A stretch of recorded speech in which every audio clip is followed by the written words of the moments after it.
Breaking news చూస్తున్నారు. MLC కవితకు మరో షాక్ తగిలిందా అంటే అవుననే మాట వినిపిస్తోంది. లిక్కర్ స్కామ్ కేసులో ఇప్పటికే కవితను అరెస్టు చేసింది ఈడీ. ఇప్పుడు సీన్లోకి ఎంట్రీ ఇచ్చింది CBI. Central bureau of investigation ఇప్పుడు సీన్లోకి ఎంట్రీ ఇచ్చింది. తీహార్ జైల్లో ఉన్న కవితను విచారించేందుకు అనుమతి ఇవ్వాలంటూ కోర్టులో పిటిషన్ దాఖలు చేసింది సిబిఐ. గతంలోని తమ ఎదుట హాజరు కావాలంటూ కవితను కోరింది సిబిఐ.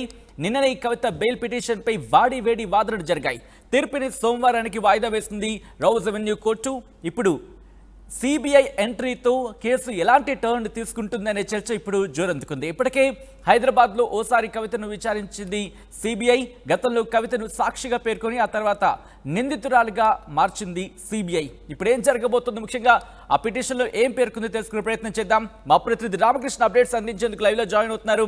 రామకృష్ణ, ముఖ్యంగా సిబిఐ నుంచి ఈడీకి వెళ్ళింది, ఈడీ నుంచి మళ్ళీ సిబిఐ సీన్లోకి వచ్చే అవకాశం ఉన్న పరిస్థితి కనిపిస్తోంది. ముఖ్యంగా కవిత విచారణకు సంబంధించి ఆ పిటిషన్లో సిబిఐ ఏం పేర్కొంది? ఇక చూసుకున్నట్లయితే కవితను కస్టడీకి తమకు ఇవ్వాలంటూ సిబిఐ కోర్టులో రోజ్ అవెన్యూ కోర్టులో సిబిఐ ఒక పిటిషన్ దాఖలు చేసింది. ఎమ్మెల్సీ కవిత ప్రస్తుతం తీహార్ జైల్లో జ్యుడిషియల్ రిమాండ్ లో ఉన్నారు. ఏప్రిల్ 9 వరకు కూడా ఆమె జ్యుడిషియల్ రిమాండ్ లోనే ఉంటారు. మరి ఈ నేపథ్యంలో ఆమె బెయిల్ మీద విడుదల కావడానికి నిన్నే పిటిషన్ కూడా వేశారు. పిటిషన్ లో వేసినప్పటికీ కూడా ఆ తీర్పు వచ్చి సోమవారానికి రిజర్వ్ అయి ఉంది. మరి ఈ నేపథ్యంలో సిబిఐ ఒకవేళ కానీ రోజ్ అవెన్యూ కోర్టు ఆమెకి బెయిల్ ఇస్తే వెంటనే తమ కస్టడీకి తీసుకోవడానికి సిబిఐ సిద్ధంగా ఉంది. సిబిఐ ఆమె కస్టడీలోకి తీసుకుని విచారించాలని భావిస్తుంది. గతంలో కూడా సిబిఐ ఎమ్మెల్సీ కవితకు నోటీసులు కూడా జారీ చేశారు. ఆమె విచారణకు హాజరు కావాలంటూ కూడా నోటీసులు జారీ చేయడం జరిగింది. మరి ఈ నేపథ్యంలో కవితకి ఈ రోజు మరి ఆమె బెయిల్ పిటిషన్ 20వ తారీఖున రెగ్యులర్ బెయిల్ పిటిషన్ కూడా విచారణలో ఉంది. మరి ఇన్ని విచారణలో ఉండగా ఆమెకు బెయిల్ వచ్చే అవకాశాలు ఉంటాయని చెప్పేసి పసిగట్టినటువంటి సిబిఐ ఈ రోజు ఆమెని కస్టడీలోకి తీసుకోవాలని భావిస్తుంది. అందుకే పిటిషన్ మాత్రం మరి పిటిషన్ మీద రోజ్ అవెన్యూ కోర్టు ఎలాంటి డెసిషన్ తీసుకుంటుందో చూడాలా.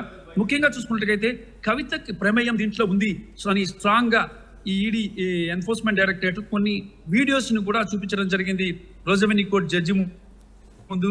రోజ్ అవెన్యూ కోర్టు జడ్జికి నేరుగా వీడియోస్ సాక్ష్యాధారాలను చూపించి కవిత ప్రమేయం ఉంది కాబట్టి ఆమెకి బెయిల్ ఇవ్వద్దు అంటూ కూడా రోజ్ అవెన్యూ కోర్టులో ఎన్ఫోర్స్మెంట్ డైరెక్టరేట్ చాలా స్ట్రాంగ్ గా వాదించింది. మరి ఈ వాదనలు విన్న తర్వాత రోజ్ అవెన్యూ కోర్టు తీర్పు విషయంలో మాత్రం సోమవారానికి వాయిదా వేసింది. మరి సౌత్ గ్రూప్ లో కవిత కీలక పాత్ర పోషించారు. ఆమె కింగ్ పిన్, ఆమె దాదాపుగా ఇండో స్పిరిట్ లో 33% వాటాను ఇద్దరు పిల్లై కవిత ఇద్దరు కలిగి ఉన్నారంటూ కూడా ఎన్ఫోర్స్మెంట్ డైరెక్టరేట్ వాదనలు వినిపించింది.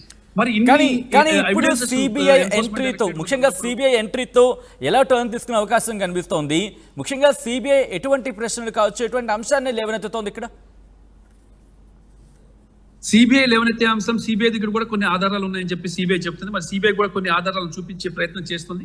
అందులో భాగంగా సిబిఐ రోజ్ అవెన్యూ కోర్టులో ఒక పిటిషన్ దాఖలు చేసింది. ఈ పిటిషన్ లో క్లియర్ గా చెప్తుంది, మా దగ్గర ఆధారాలు ఉన్నాయి, కవిత లిక్కర్ స్కామ్ లో ఇన్వాల్వ్ అయి ఉన్నారు, సౌత్ గ్రూప్ కి హెడ్ గా ఉన్నారు, 100 కోట్ల రూపాయలు మనీ లాండరింగ్ కి పాల్పడ్డారు అనేదానికి ఆధారాలు ఉన్నాయని చెప్పి సిబిఐ కవిత విషయంలో కోర్టులో పిటిషన్ వేసింది. మరి కోర్టు ఒకవేళ కానీ రిమాండ్ అంటే జ్యుడిషియల్ రిమాండ్ 9తో ముగినుంది కాబట్టి ఆ ముగిసిన వెంటనే తమకు కస్టడీలోకి ఇవ్వాలని చెప్పేసి కూడా సిబిఐ కోరుతుంది. మరి సిబిఐ కోరికను మరి రోజ్ అవెన్యూ కోర్టు సిబిఐ అభ్యర్థులను అనుమతిస్తుందా, లేదంటే కవితకి వరుసగా కవిత బెయిల్ పిటిషన్స్ 2 పిటిషన్స్ పెండింగ్ ఉన్నాయి. ఒక పిటిషన్ మీద తీర్పు పెండింగ్ ఉంది. ఇంకో పిటిషన్ వచ్చి 20వ తారీఖున ఏప్రిల్లో 20న ఆ పిటిషన్ విచారణకు రాబోతుంది.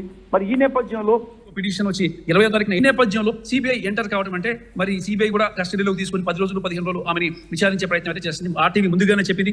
కానీ ఇంట్రెస్టింగ్ గా మీరు అన్నట్టుగా, ఎందుకంటే 8వ తారీఖున ముఖ్యంగా మధ్యంతర bail, if I'm not wrong, దానికి సంబంధించి విచారణ ఉంది. అలాగే 20వ తారీఖున కూడా ఒక విచారణ ఉంది. ఈ రెండు అయిన తర్వాత అప్పుడు ఇది డిస్కషన్కి వచ్చే అవకాశం ఉందా, లేకపోతే ఈ మధ్యలోనే డిస్కషన్కి వచ్చే అవకాశం ఉందా? అంటే బెంచ్కి వెళ్ళే అవకాశం కనిపిస్తోందా? అంటే వీటన్నిటిని కలిపి రేపు 9న బెయిల్ పిటిషన్ సోమవారం ఈ బెయిల్ పిటిషన్ ఏదైతే ఉందో ఆల్రెడీ నిన్న విచారణ జరిగిన బెయిల్ పిటిషన్ మీద తీర్పు రిజర్వ్ అయి ఉంది. సోమవారం కోర్టు తీర్పు చెప్తుంది. మరి ఆ తీర్పు చెప్పేయడానికి ముందుగానే చెప్పి ఎక్కడ కోర్టు బెయిల్ ఇస్తుందనే ఆలోచనతోనే ముందుగానే సిబిఐ ఇన్వాల్వ్ అయింది. వ్యూహాత్మకంగా ఒకవైపు సిబిఐ, మరోవైపు ఎన్ఫోర్స్మెంట్ డైరెక్టరేట్ కలిసి చాలా వ్యూహాత్మకంగా కవితను బయటకు వెళ్లకుండా ఆమె దగ్గర అన్ని ఆధారాలను సేకరించే ప్రయత్నం చేస్తుంది. కవిత బయటికి వెళ్తే ఆధారాలు తారుమారయ్యే అవకాశం ఉందని చెప్పేసి ఎన్ఫోర్స్మెంట్ డైరెక్టరేట్ సిబిఐ భావిస్తుంది. ఈ నేపథ్యంలో ఇంట్రెస్టింగ్ గా ఇలాంటి డెవలప్మెంట్ ని మనం మనీష్ సిసోడియా విషయంలో చూసాం. ఎందుకంటే ఆయన బయటకు వచ్చిన సందర్భంలో ఒక దర్యాప్తు సంస్థకు సంబంధించి ఆయన విచారణ జరుగుతున్నప్పుడు బయటకు వచ్చిన సందర్భంలో మరొక దర్యాప్తు సంస్థ ఎంటర్ అయ్యి మళ్ళీ ఆయన్ని అదుపులోకి తీసుకున్న పరిస్థితి చూసాం. సో ఇప్పుడు ఇక్కడ కూడా అటువంటి పరిస్థితి కనిపిస్తోందా? అక్కడ ఎటువంటి చర్చ జరుగుతోంది? డెఫినెట్ గా అదే పరిస్థితి ఇక్కడ ఉంది సచిన్. ఎందుకంటే మనం ముందుగానే చెప్తున్నాం, ఎన్ఫోర్స్మెంట్ డైరెక్టరేట్ నుంచి జ్యుడిషియల్ రిమాండ్కి వెళ్తే జ్యుడిషియల్ రిమాండ్ ఉన్న కవిత బెయిల్ కి అప్లై చేసుకుంటే సిబిఐ ఎంటర్ అవుతుంది అని. అలాగే మనం చెప్పిన విధంగానే ఆర్టీవీ చెప్పిన విధంగానే సిబిఐ ఎంటర్ అయిపోయింది. సిబిఐ ఇప్పుడు కస్టడీకి అడుగుతుంది. కస్టడీ ఎందుకు ఇవ్వాలి సిబిఐకి అనే అంశం కూడా జడ్జి పరిశీలిస్తారు. దానికి సంబంధించి కూడా జడ్జి దృష్టికి కొన్ని అంశాలు కూడా సిబిఐ తీసుకెళ్తుంది. వాళ్ళ పిటిషన్ లో కూడా పేర్కొంది సిబిఐ ఏ అంశాల మీద కవితను తాము కస్టడీకి కోరుతున్నామని. మరి ఆ అంశాల ప్రకారం చూసుకున్నట్టుగైతే కవిత మనీ లాండరింగ్ కి పాల్పడ్డారు.